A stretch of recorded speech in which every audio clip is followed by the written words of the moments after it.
দেশের মার্কেটে এখন বাজেট সেগমেন্টেই পাওয়া যাচ্ছে স্যামসাং গ্যালাক্সি M35 5G।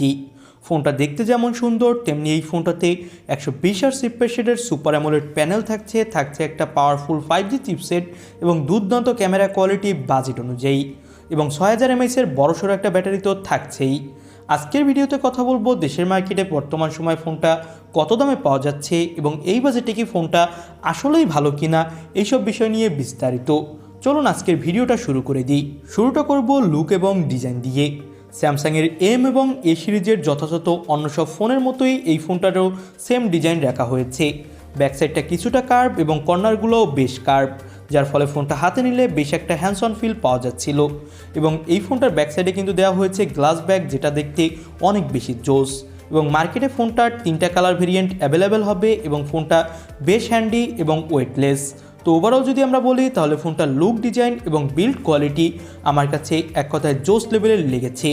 ফোনটার ডিসপ্লেটা হলো 6.6 ইঞ্চি মাপের, যেটা full HD plus 120Hz refresh রেটের super AMOLED panel. Mid পাঞ্চল cutting এই ডিসপ্লেটায় অ্যামোলেড হওয়া সত্ত্বেও ফোনটাতে কিন্তু ইন ডিসপ্লে ফিঙ্গারপ্রিন্ট সেন্সর থাকছে না, সাইড মাউন্টেড ফিঙ্গারপ্রিন্ট সেন্সরই ব্যবহার করা হয়েছে।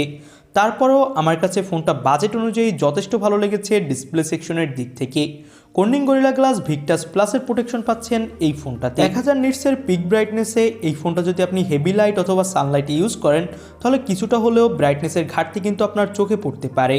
এবং এর ডিসপ্লের চিন বেজেলসও মোটামুটি কম, 83.8%। তো ওভারঅল যদি বলি তাহলে স্যামসাংয়ের ডিসপ্লে সবসময় সেরা, বরাবরের মতো এবারও সেরা। এবার আমরা কথা বলতে যাচ্ছি এই ফোনটার পারফরমেন্স সেক্টর নিয়ে। 4 বছর অ্যান্ড্রয়েড আপডেট এবং 5 বছর সিকিউরিটি আপডেট পাচ্ছেন ফোনটাতে। এক্সিনোসের অন 380 চিপসেট থাকছে, যেটা 5 ন্যানোমিটার আর্টিটেকের উপর বিল্ড করে তৈরি। তো ওভারঅল বললে ফোনটা পারফরমেন্সের দিক থেকে ভালো হবে। এবং এই ফোনটাতে LPDDR4X RAM থাকছে এবং UFS 2.2 স্টোরেজ।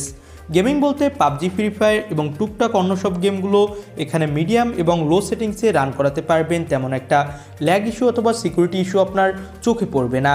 তো ওভারঅল বললে আমার কাছে ফোনটার গেমিং এক্সপিরিয়েন্স ভালো মনে হয়েছে। 50 মেগাপিক্সেলের মেইন ক্যামেরার সাথে 8 মেগাপিক্সেলের আল্ট্রা ওয়াইড এবং 2 মেগাপিক্সেলের ম্যাক্রো। ব্যাকসাইডের ফোনটার ক্যামেরা দিয়ে তোলা কিছু ছবি আপনি দেখতেই পাচ্ছেন, ডিটেল শার্পনেস যথাযথভাবে পাওয়া যাচ্ছিল।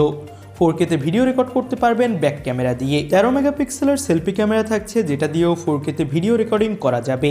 তো ওভারঅল যদি বলি তাহলে ফোনটার ক্যামেরা কোয়ালিটি 22,000 টাকা বাজেট অনুযায়ী আমার কাছে ঠিকঠাকই মনে হয়েছে। অন্য সব ব্র্যান্ডও এই সেম লেভেলের ক্যামেরা কোয়ালিটি আমাদের প্রোভাইড করে থাকে এই বাজেটে।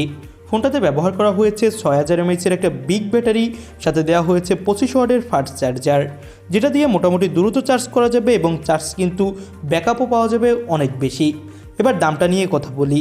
দেশের মার্কেটে এখনও অফিসিয়ালভাবে আসেনি এই ফোনটি, তবে আনঅফিসিয়ালভাবে এই ফোনটা আপনি 22 থেকে 25,000 টাকা বাজেটের মধ্যে দেশের মার্কেটে পেয়ে যাবেন।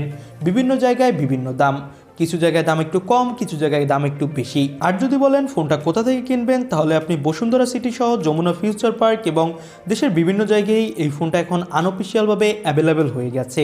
তো বাজেট সেগমেন্টে আনঅফিসিয়ালভাবে আমার কাছে ওয়ান অফ দ্য বেস্ট একটা ফোন মনে হয়েছে এই ফোনটা।